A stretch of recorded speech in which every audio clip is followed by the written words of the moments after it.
With the success of the Fallout TV series, I wanted to make a video on an idea that's been in my head for a few months now.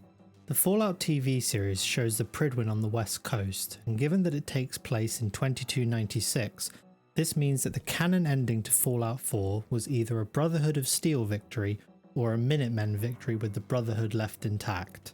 But in 2283, just 5 years prior to when Fallout 4 would take place, the Brotherhood of Steel was a decaying and divided organisation. The only reason it survived was the rapid speed of reforms that Elder Maxson had implemented as part of his rise to power.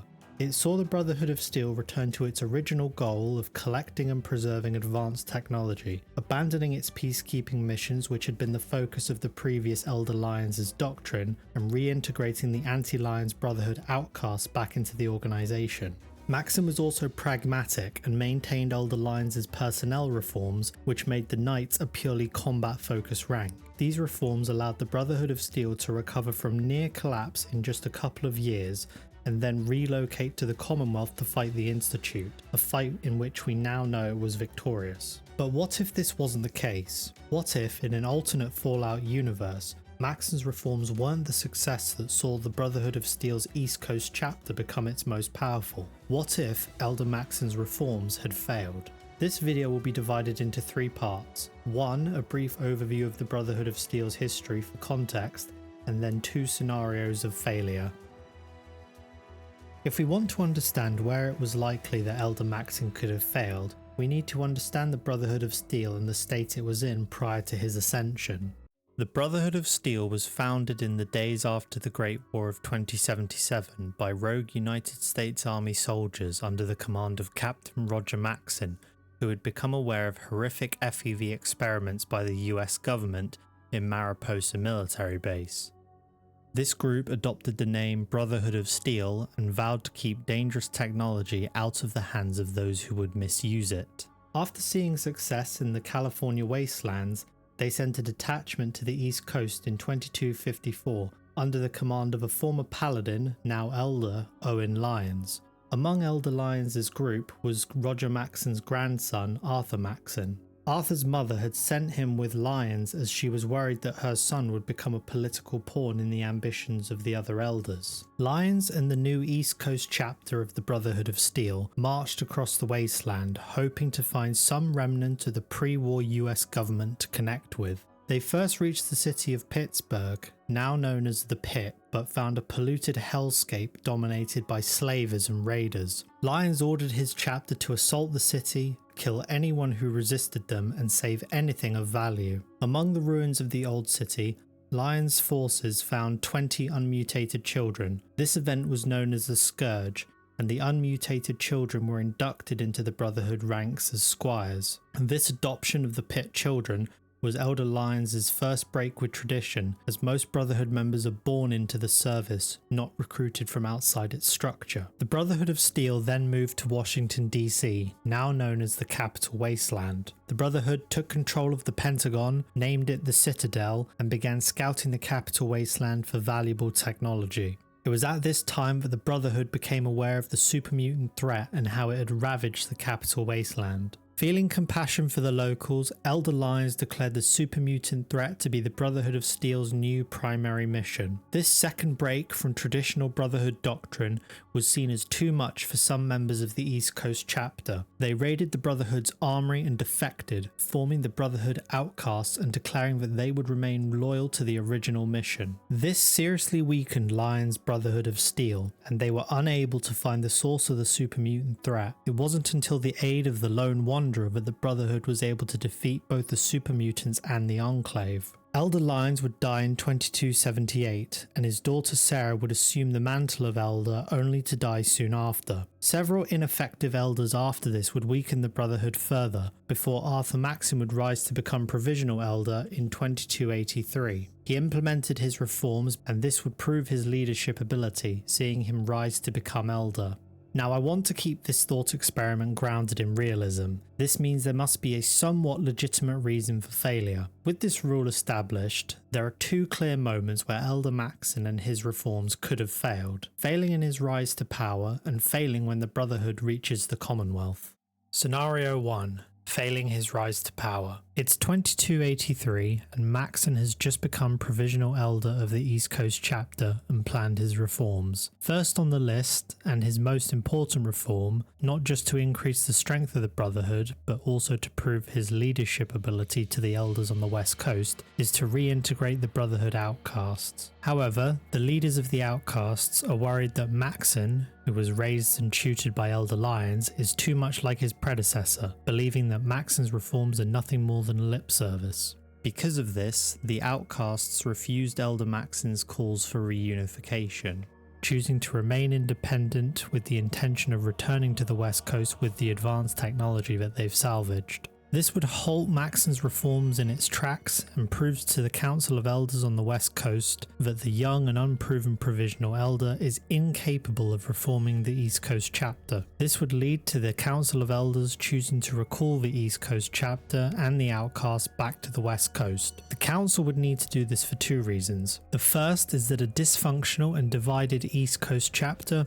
would be unable to meaningfully contribute to the Brotherhood of Steel's mission, thus rendering its existence redundant. The second reason is, in the canon timeline, the West Coast chapter had recently lost a war with the new California Republic and had had to purge its members of cultists. These cultists worshipped the Maxson family as living gods. Their doctrine was subversive to the Brotherhood of Steel's goals and threatened the existing power structure. Thus, the Council of Elders ordered a purge of anyone who held these beliefs. Both the war and the purge meant that the West Coast chapter was desperately short of manpower, and the dysfunctional East Coast chapter would be better utilized as reinforcements than remain a separate entity. This scenario is short and sweet. Maxson's most important reform fails, leading to him being removed from power and the East Coast chapter dissolved. Scenario 2. Failing in the Commonwealth. Side note, this scenario won't include a sole survivor as it would create too many unknown variables. In the canon timeline, Maxson's welcoming of the outcasts back into the Brotherhood of Steel created an undercurrent of mistrust within the Brotherhood's existing members, some of whom had been recruited from the Pit and the Capital Wasteland. This mistrust of Maxson was even evident as late as the Pridwin's arrival in the Commonwealth, as this holotape reveals. Before getting shipped to the Commonwealth, I thought Elder Lions still had some good points. The Brotherhood and the Capital Wasteland, they were about helping. But this assignment, it's opened my eyes. On the flight here, we passed city after city, buildings taller than I've ever seen, some that nearly clipped the Pridwin. And who uses them now? Mutants. Freaks. Seeing all that destruction, tens of millions dead, brought on by technology run amok, it made it so clear. Elder Maxson is right. The wasteland needs to be cleansed, and we're the ones to do it. While Maxson did maintain the recruitment of outsiders on a sponsorship basis, it didn't change the fact that xenophobic isolationism had become a stronger ideal in his reformed Brotherhood. The abandoning of its peacekeeping missions also created issues. Some members began to see the Brotherhood as an occupation force rather than an organization that cooperated and worked with local people. This excerpt from Scribe Halen's personal diary best highlights this issue. Field Scribe Halen, personal log entry 324A. I'm starting to wonder if joining the Brotherhood of Steel was a good choice. I originally signed up seeking protection and comradeship, but I'm worried that I've traded away a bit of my humanity in the process. The Brotherhood's message of hope for the future is idealistic and noble, but their methods leave a lot to be desired. The leadership seems especially misguided. Instead of diplomacy, they wield violent confrontation to exert control. Despite all that, I've been successfully avoiding the fighting by following the career path of a field scribe. I suppose only time will tell how long I can stand the sight of spilled blood over my own moral fiber. When the Brotherhood of Steel arrived in the Commonwealth, these issues were put aside by the severity of the Institute threat. However, in this scenario, these issues become inflamed. The Brotherhood's indifference to the locals would become even more volatile once Proctor Tegan begins sending Brotherhood soldiers out to take food from Commonwealth civilians. This would result in Lionist members protesting or potentially even violently opposing such actions. This schism would be an absolute nightmare for Elder Maxson, as if he is unable to please both sides, the Brotherhood would fracture again, making them easy prey for the Institute. Punishing Proctor Tegan would be seen as protecting the Commonwealth citizens and appease the Lionists, while not punishing him would be seen as putting the Brotherhood's missions first and appeasing the Maxsonists. However, doing this would affirm to the Lionists that the Brotherhood is now just an invading force that takes whatever it wants from whoever it wants. Given that Elder Maxson rose to power on the back of his readoption of the traditional Brotherhood mission, he would likely either condone or at the very least refuse to condemn Proctor Tegan so as not to alienate his support base. This lack of meaningful response would lead to Lionists stealing weapons, armour and a handful of vertibirds and defecting from the organisation. This defection would be the beginning of the end for Maxson. This anti-Maxsonist group wouldn't just be the outcast with a different colour scheme. It would be actively working to undermine the Brotherhood of Steel, as its primary goal would be to protect Commonwealth citizens from Proctor Tegan's raiders. This would force Maxson to divide the Brotherhood's resources and manpower between fighting the Institute and fighting the Lionist rebels. Just like Lions in the Capital Wasteland, the defection of a decent proportion of his fighting force would paralyse Maxson's ability to combat the Institute. This would lead to a stalemate between the Brotherhood and the Institute, like the stalemate that Lions faced in his goal to eliminate the supermutants. The Lionists, now going by the name Lion's Pride, named after Sarah Lyon's elite squad, would likely operate as a mobile airborne guerrilla force, appearing in vertibirds, attacking Brotherhood personnel and Institute work teams, and then vanishing over the horizon. Despite their advanced fighting methods, their life would be extremely difficult in the beginning, as they would be constantly threatened by ammunition and personnel shortages. Given that they would be the keen defenders of Commonwealth citizens, they would likely attempt to alleviate this by recruiting locals. However, these locals would still need time to be trained in order to be effective. The Brotherhood, on the other hand, would be in a far worse position. With their new pariah status, buying in ammunition would become nearly impossible, as no merchant in their sane mind would want to be seen or known as enabling the Brotherhood's raids. Every merchant would put a huge markup on their ammunition when dealing with the Brotherhood to alleviate any damage to their reputation for supplying them, bleeding the Brotherhood dry of caps. Attempting to coerce food from local farms would now result in firefights with Lion's Pride, as the group stalks the Brotherhood to attack them at their weakest link.